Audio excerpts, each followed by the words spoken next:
Life was good in the late 1970s. Traffic was strong, new ICC rules meant new profits in boxcar leasing, and ITEL was optimistic about the railroad's future.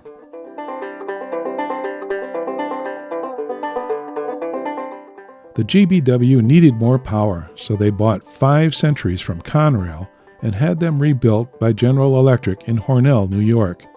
But the new units looked better than they ran, and Norwood had a tough time turning them into dependable locomotives. As it turned out, they arrived just in time for the Reagan recession, and the railroad was in for a bumpy ride.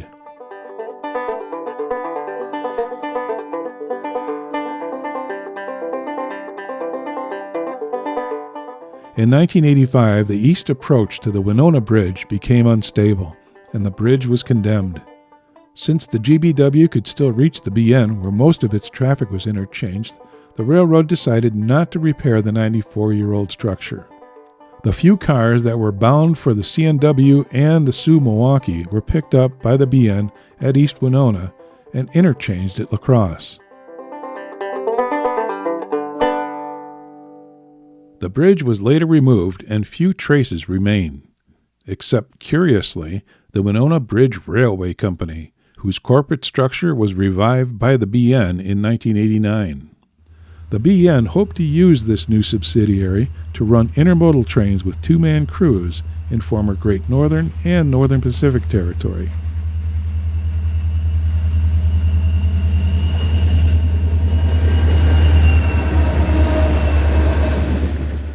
But the courts found the plan illegal, and Winona Bridge never ran a train. The BN and most of the industry negotiated 2-man crews a few years later by offering protection for displaced employees. Ever since dieselization, American railroads were trying to reduce crew size. Negotiations were long and complicated. In 1979, the GBW and its unions agreed to implement 3-man crews as employees retired. That wasn't fast enough for the railroad. In December 1986, the GBW eliminated a road crew by abolishing trains 1 and 2 and replacing them with a series of way freights.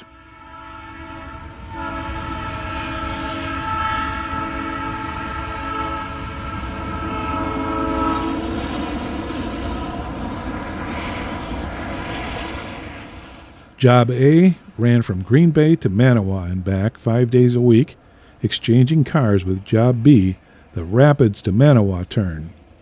Job C left Rapids on Sundays, Tuesdays, and Thursdays, spent the night in East Winona, and returned the following days. But service suffered.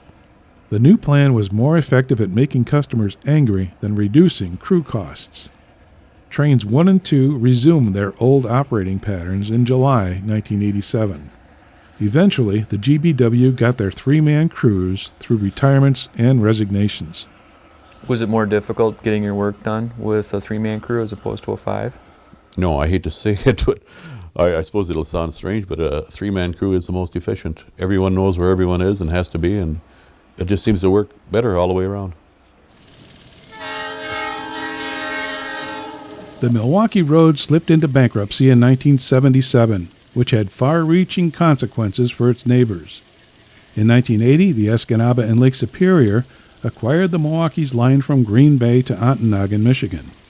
The ENLS borrowed GBW equipment and a plow crew to rescue a stuck ENLS train at Abrams, Wisconsin.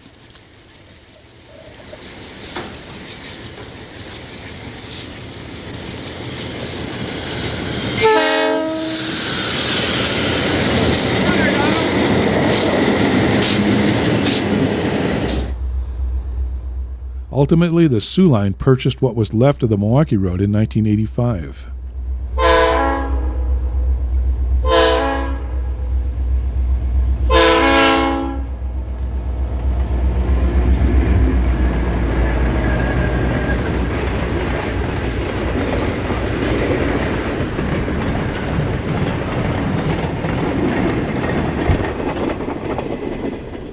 In 1986, the Soo Line acquired trackage rights on the GBW from Green Bay to Black Creek. Soo Line trains swung onto their Shawano sub for the trip to Neenah and Fond du Lac. This gave them a good route from Green Bay to Chicago without fixing up the former Milwaukee Road line. The Soo Line soon launched intermodal service between Chicago and Green Bay, trains 218 and 219.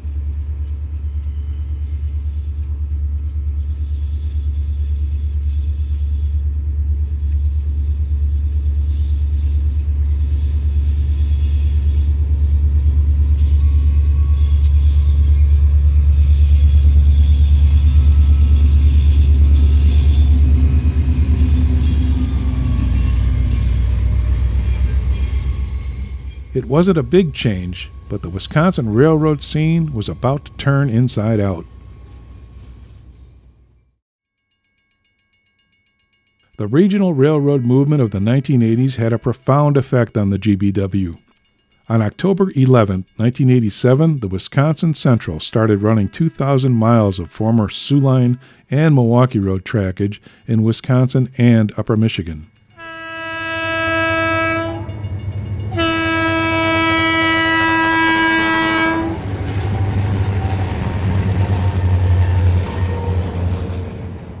The new railroad endured a shaky startup. They even leased GBW power for a while.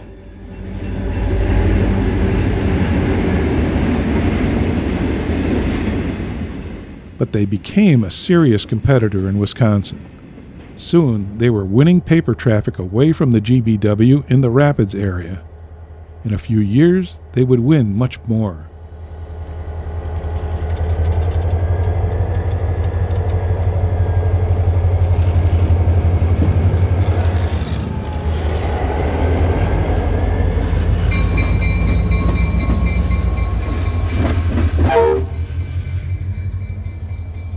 The GBW gained a sister railroad in their hometown on December 10, 1988.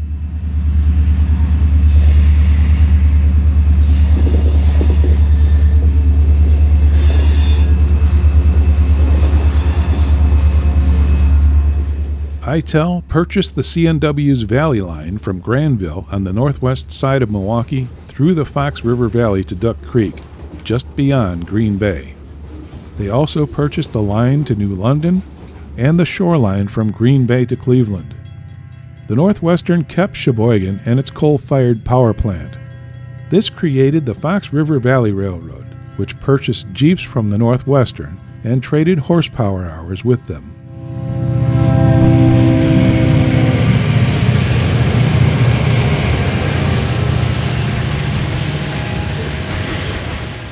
Later, the FRV added a pair of Burlington SD-24s and a Southern SD-35 and leased other units.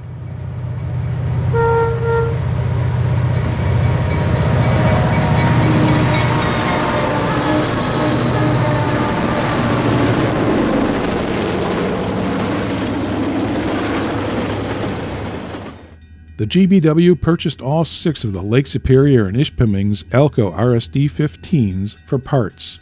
4 of them were lettered for and leased to the FRV.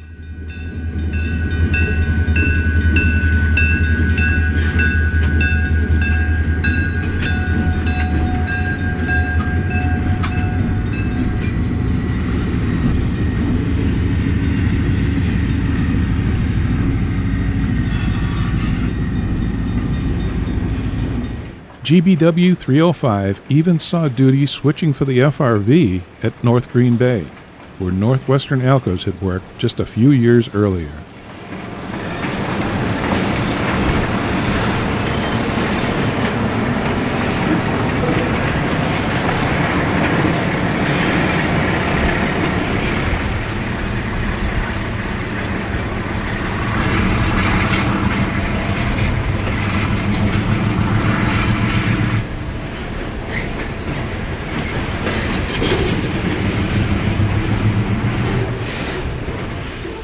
The last blow to the GBW's traffic base came in November 1990, when Michigan-Wisconsin Transportation Company shut down the former C&O car ferry operation.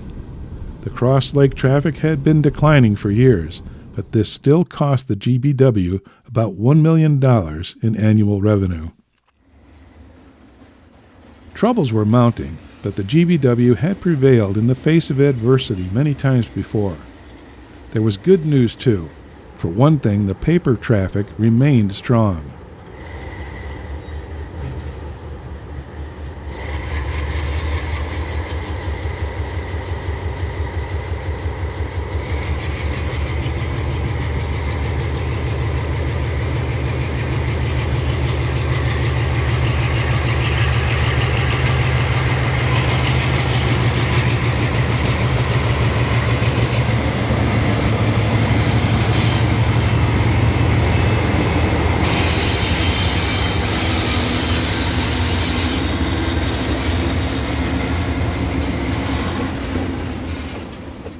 In 1990, the Burlington Northern built an intermodal facility at Green Bay to capture outbound paper traffic that had been lost to trucks.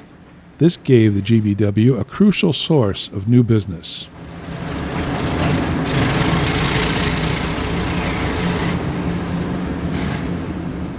Double stacks began to fill the road trains.